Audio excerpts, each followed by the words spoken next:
Alright everybody, what's happening? It is time to talk about Monster Musume no Iru Nichijou, otherwise known as Everyday Life with Monster Girls.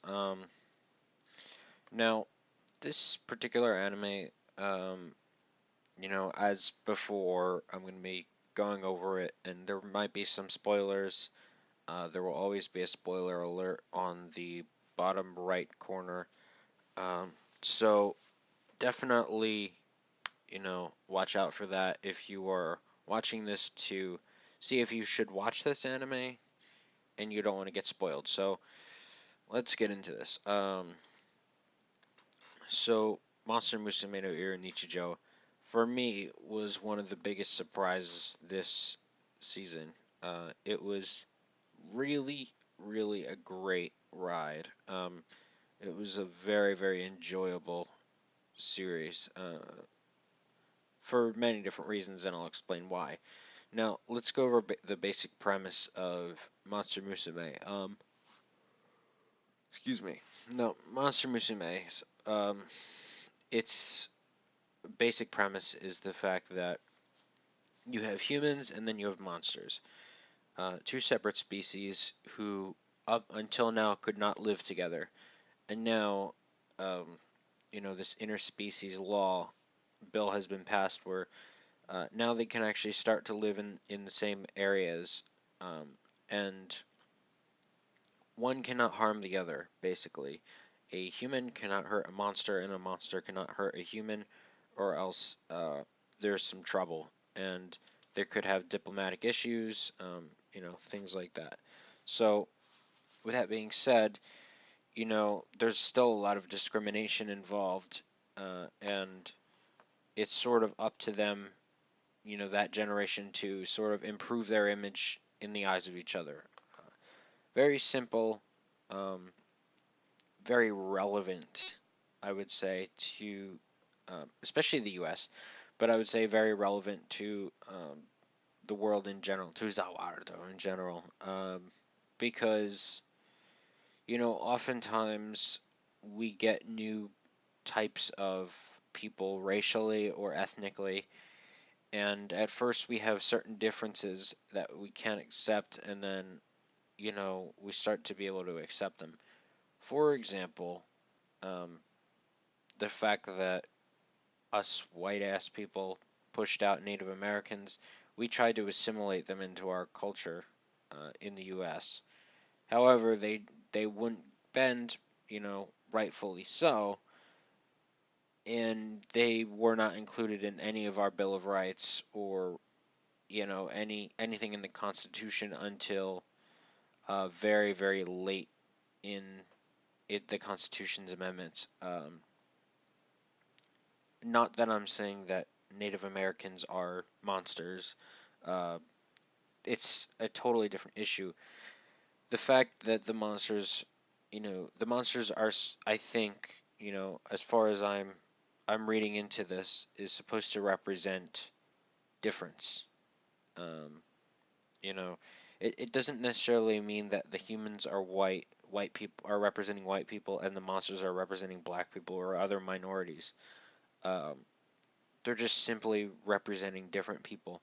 So, for example, if you're watching this and you're black, the humans could represent black people to you, and the monsters could represent white people.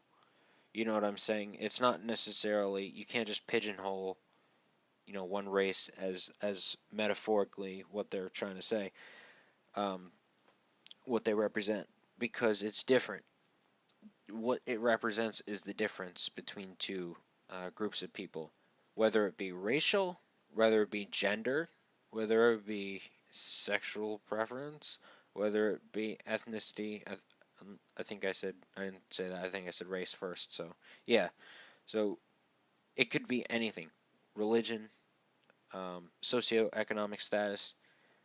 I think the underlying issue is that the monsters and the humans represent a difference. They are different people that function differently for different reasons. Um, and so it's basically an exaggerated plot about difference, which is really good.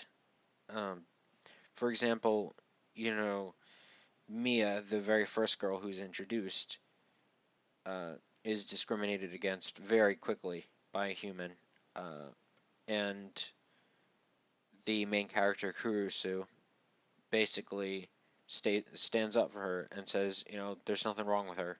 She's just she's just different. Um, at least I think that's how he phrased. I don't know exactly how he phrased it. It's been too long, but that's the gist of it. And so Kurusu, the main character,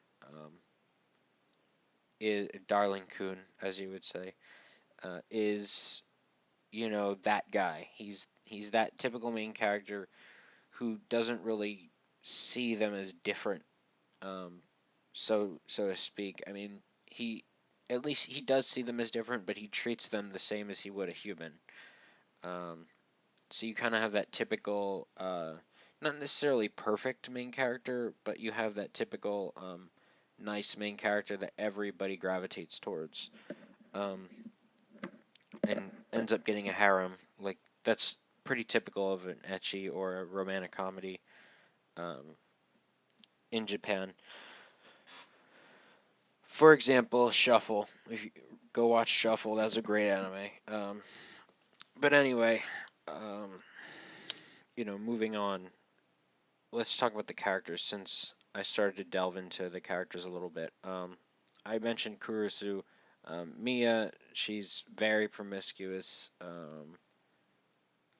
not great at cooking, but otherwise just a sweet girl and sort of jealous, that possessive a little bit. Uh, she was very likable. Poppy, I mean, she was okay. I mean, she looked younger, and she was a bird brain, literally a bird brain.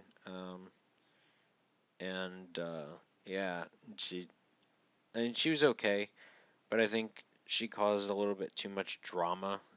I don't know, compared to some of the others. Centaurea, great. She was hilarious. How, she's handicapped by the fact that she's so friggin' giant because she's a horse. And there, and she has like this knight type of personality because she's a centaur, um, which is awesome. I thought it was great. Um, Sue, now Sue is pretty hilarious. Just for the fact that I'm not gonna say anything else because if you've watched it, you know why Sue is hilarious. She makes for some of the funniest scenes out there in the show, just simply for her certain tendencies. Now, if you are on the fence about watching this, go fucking watch it. If you're wondering about Sue, um, Mero is very odd because she is a mermaid and she's obviously some kind of royalty of some sort. I mean, it was pretty much hinted at immediately, um, and you know this whole idea of the tragic like kind of turns her on. This whole tragic story is just it's hilarious. So she is likable, and Nora is hilarious as well. More of adult like and very also very promiscuous.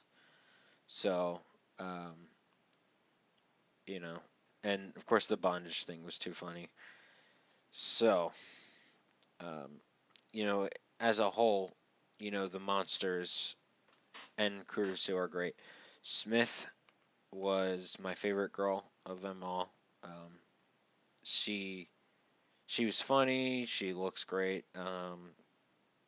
and just her overall demeanor and how she just dumps everything on Kurusu is just hilarious.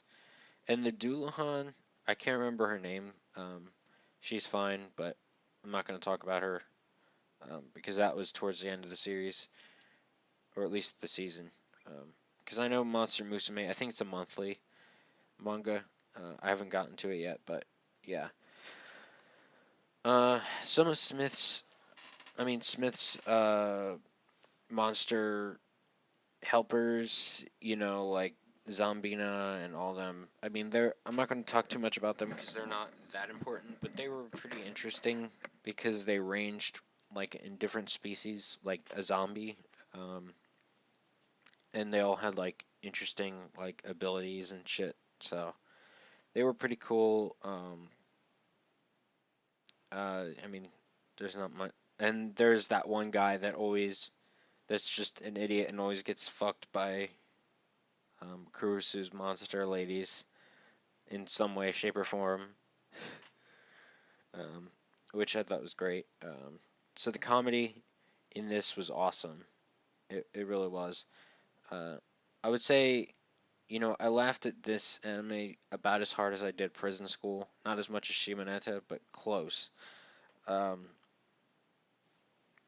so, comedy was on point. Uh, the risque, oh my gosh, the risque comedy is fucking hilarious. Like, mild spoilers, the scene in episode 2 where I think it's episode 2 where Poppy can't hold the fucking um, popsicle stick and so Kurusu holds it for him, and when it shows it from a certain angle it looks like Poppy is sucking his dick.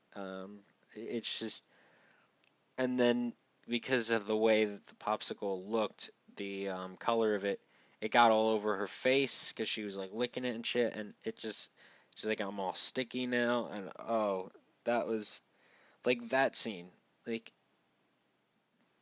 because they showed it from the certain angle, it was brilliant. It was just brilliant comedy in general.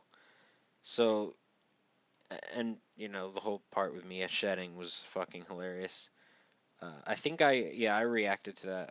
I did a live reaction to that one, so you can check all those out. There's just certain very risque moments that were hilarious because of what they were. Um, is there anything else I really have to talk about? I mean, the opening was fucking great. I didn't care for the ending that much, even though it was sung by Smith and Wesson, no, Smith and the gang. And the opening was sung by the fucking girls, the Monster Girls, which was brilliant. It's fucking addictive, and it's just awesome. So, you know, well, their second season for Monster Musume has been confirmed. So, thankfully, we will be getting a second season, and I can't wait. I can't wait for it to come back because I enjoyed the shit out of this. This was a great, great anime. I can't wait for it to come back. So, that'll about do it, guys. That's it. I mean, this was a great series and has a lot of potential for more growth. My only gripe is that it seemed like because there are so many characters in the main plot that it kind of overpowers each individual growth. So I feel that that's an issue, but that can be fixed with time. So we'll see what happens. So thank you guys for watching. We have plenty of other uh, series reviews coming up around this time. So you know, thanks guys for watching. Hope we see you in another video.